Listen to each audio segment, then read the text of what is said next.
வணக்கம். நீங்க ஒரு கடை வச்சு நடத்துறீங்களா? அப்போ நீங்க கஷ்டப்பட்டு சம்பாதிச்ச பணத்தையும் உங்க உழைப்பையும் எப்படி பாதுகாக்கிறதுன்னு என்னைக்காவது யோசிச்சு பார்த்திருக்கீங்களா? கவலைப்படாதீங்க.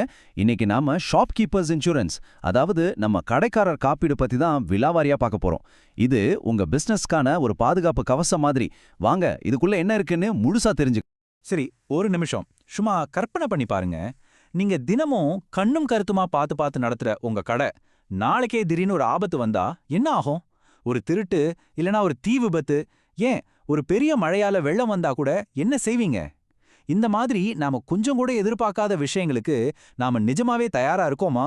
ஓகே, இன்னைக்கு நம்ம என்னென்னலாம் பார்க்க போறோம்னா, முதல்ல உங்க கடைக்கு இன்சூரன்ஸ் ஏன் ரொம்ப முக்கியம்னு பார்க்கலாம்.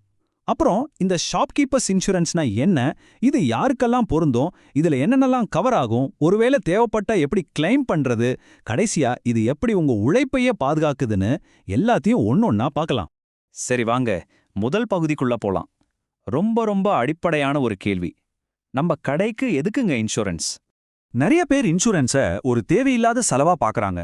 ஆனா அது உண்மையே இல்ல. இது உங்க எதிர்காலத்துக்கான ஒரு முக்கியமான முதலீடு. யோசிச்சு பாருங்க, நீங்க வருஷக்கணக்கா கஷ்டப்பட்டு உழைச்சு ஒரு பிசினஸை உருவாக்குறீங்க. அதை ஒரு சின்ன தீ விபத்தோ இல்ல ஒரு திருட்டோ வந்து அழிச்சிடலாமா? நிச்சயமா கூடாது இல்லையா? அப்படி ஏதாவது நடந்தா கூட அடுத்த நாள் தைரியமா கடையை திறக்கிறதுக்கு ஒரு நம்பிக்கை வேணும்ல.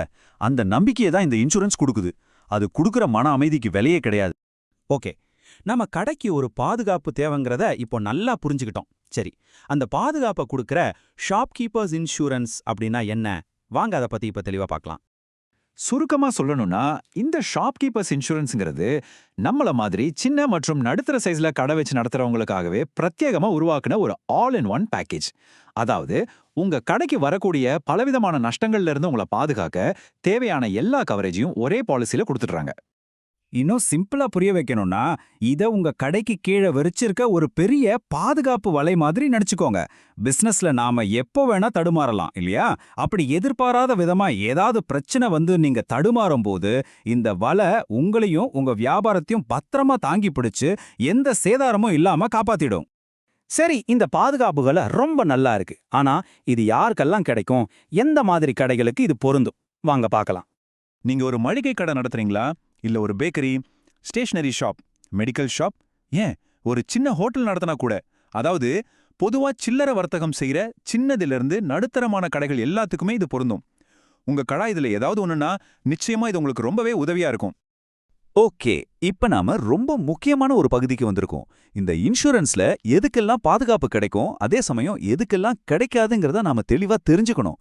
வாங்க, அத பத்தி இப்ப விவரமா பார்க்கலாம்.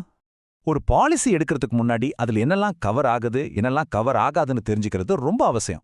முதல்ல என்னென்ன கவர் ஆகும்னு பாருங்க. தீ விபத்து, வெள்ளம் மாதிரியான இயற்கை சீற்றங்கள்ல இருந்து உங்க கடையோட கட்டடம், உள்ள இருக்கிற பொருட்கள் எல்லாமே பாதுகாக்கப்படும். திருட்டு, கொள்ளை நடந்தாலும் கவரேஜ் உண்டு. உங்க கல்லாப்பெட்டி இல்லைன்னா லாக்கர்ல இருக்கிற பணத்துக்கும் பாதுகாப்பு இருக்கு.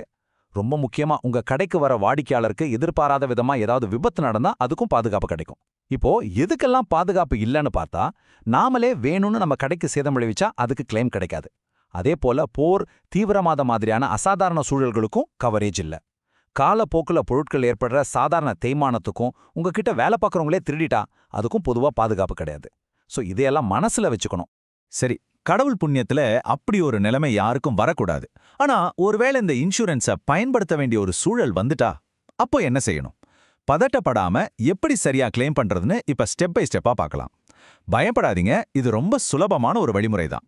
ஸ்டெப் 1, எந்த பிரச்சனை நடந்தாலும் ஒரு நிமிஷம் கூட தாமதிக்காம உடனே உங்க இன்சூரன்ஸ் கம்பெனிக்கு தகவல் கொடுங்க.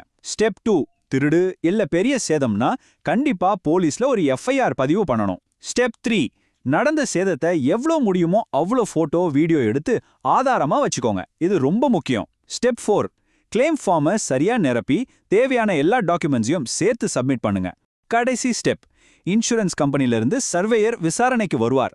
அவருக்கு முழு ஒத்துழைப்பு கொடுத்தீங்கன்னா போதும். இந்த 5 ஸ்டெப்பையும் நீங்க சரியா ஃபாலோ பண்ணா உங்க கிளைம் சுலபமா கிடைச்சிடும். இவ்ளோ நேரம் நாம பாலிசி, கவரேஜ், கிளைம்னு டெக்னிக்கலா நிறைய விஷயங்கள் பேசிட்டோம். ஆனா இது எல்லாத்துக்கும் பின்னாடி இருக்கிற உண்மையான அர்த்தம் என்ன? இது எப்படி உங்களுடைய அத்தனை வருஷ உழைப்பையும் பாதுகாக்குது? இந்த காப்பீடு வெறும் பணத்தை மட்டும் பாதுகாக்கலங்க. அதை விட ரொம்ப முக்கியமா உங்க உழைப்ப, உங்க கனவுகளை, உங்க எதிர்காலத்தை பாதுகாக்குது.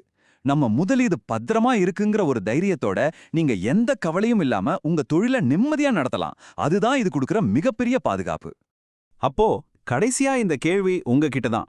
இத்தனை வருஷம் கஷ்டப்பட்டு நீங்க உருவாக்குன இந்த வியாபாரத்தை, உங்க முதலீட்ட, உங்க எதிர்காலத்தை பாதுகாக்க நீங்க தயாரா? யோசிங்க, சரியான முடிவெடுங்க. உங்க வியாபாரத்தை பாதுகாத்து மன நிம்மதியோட தொழில் செய்யுங்க.